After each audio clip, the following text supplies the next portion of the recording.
তোরা তুই তোর এত বড় সাহস, তুই আমাদেরকে চোর বলিস? তোর সাহস কত বড় দেখছিস? ওরে ওরে মেরেই ফেলবো, ওরে মেরেই ফেলবো। আল্লাহ ও মা, আল্লাহ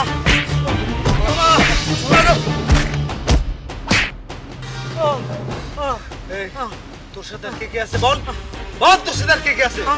তুই কতদিন ধরে চুরি করিস? হ্যাঁ তুই কতদিন ধরে চুরি করিস? আমি চোর না, আমি চোর না, চোর তোরা। তুই তোর এত বড় সাহস, তুই আমাদেরকে চোর বলিস? তোর সাহস কত বড় দেখছিস? ওরে ওরে মেরেই ফেলবো, ওরে মেরেই ফেলবো, ওরে আজকে মেরে ফেলবো। ও আমার বাড়ি চুরি করে, ও আবার আমারে বলিস চোর? ভাই আপনি একবার শুধু কোনো চোখ দুটো আমি তুলে নিয়ে আসি। জীবন তুই ঠিকই বলেছিস, ওর চোখ দুটো উঠে নেওয়া উচিত। ওর চোখ দুটো, তোর চোখ দুটো আমি তুলে ফেলবো। তুই তুই আমারে চোর বলিস? হ্যাঁ তুই আমারে চিনিস? এই তুই আমারে চিনিস? তুই আমারে চোর বলিস? এই এলাকার কোনো মানুষ আমার দিকে তাকে কথা বলা সাহস পায় না, আর তুই আমার বাড়িতে চুরি করে তুই আমারে আবার চোর বলিস? তোর এত বড় সাহস! তোরে তোরে আজকে আমি মেরে ফেলবো, তোরে তোরে আজকে মেরে ফেলবো তোরে। না আমি চোর না, চোর তোরা। তোর অফিসের পিয়ন থেকে তুই পর্যন্ত প্রত্যেকটা টেবিলে টাকা দিতে দিতে আমি আজ পদের ফকির হয়ে গেছি। আমার সামান্য পেনশনের টাকা পাওয়ার জন্য, আমার কাগজপত্র রেডি করার জন্য তোরা তিলে তিলে আমার সব টাকা তোরা আমার কাছে নিয়ে নিছিস। তোর অফিসের নিচের পিয়ন থেকে উপরের একটা টেবিলে একটা চেয়ারের লোক টাকা নেওয়ার জন্য বসে আছে। আমাদের মতো চতুর্থ শ্রেণীর কর্মচারীদের পেনশনের টাকা পাইয়ে দেবে বলে প্রত্যেকটা টেবিলে টাকা দিতে দিতে আমি আজ পদের ফকির হয়ে গেছি। আমারে নিঃস্ব করে দিছে। আজ তুই আমারে চোর চোর বলে অপবাদ দিলি।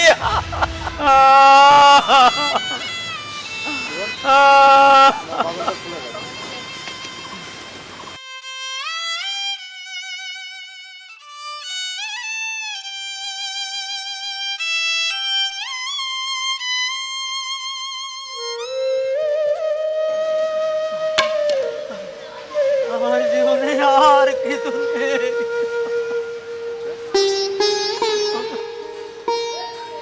বাবা আমার আচ্ছা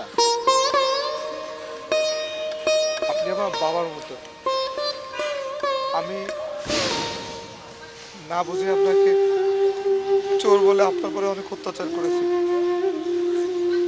আমি বুঝতে পারিনি আমাদের কারণে আপনার পরিবারের সব শেষ হয়ে গেছে। আপনি আমাকে ক্ষমা করে দিন। আসলে ঠিকই বলেছেন, আপনি ঠিকই বলেছেন।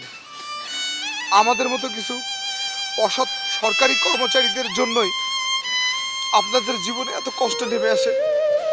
আমি আপনাকে কথা দিচ্ছি চাচা, আমি আর কোনোদিনও একটি টাকাও ঘুষ খাবো না। আমি তো ঘুষ খাবোই না, অন্য কাউকে ঘুষ খাওয়ার সুযোগও কখনো দিব না। অন্তত আমি যেখানে থাকবো সেখানে কোনো ঘুষখোর কর্মচারী থাকবে না। সরকারি যে নিয়ম আছে সেই সঠিক নিয়ম অনুযায়ী এখন থেকে সমস্ত কাজ আমি করব। চাচা আপনি আমাকে মাফ করে দিন। বাবা তুমি তোমার ভুল বুঝতে পেরেছো। এরকম যদি প্রত্যেকটা অফিসের মানুষ যদি ভুল বুঝতে পারে তাহলে আমাদের মতন চতুর্থ শ্রেণীর কর্মচারীরা পথের ভিখারি হতে হয় না, তাদের সহায় সম্বল হারায় না।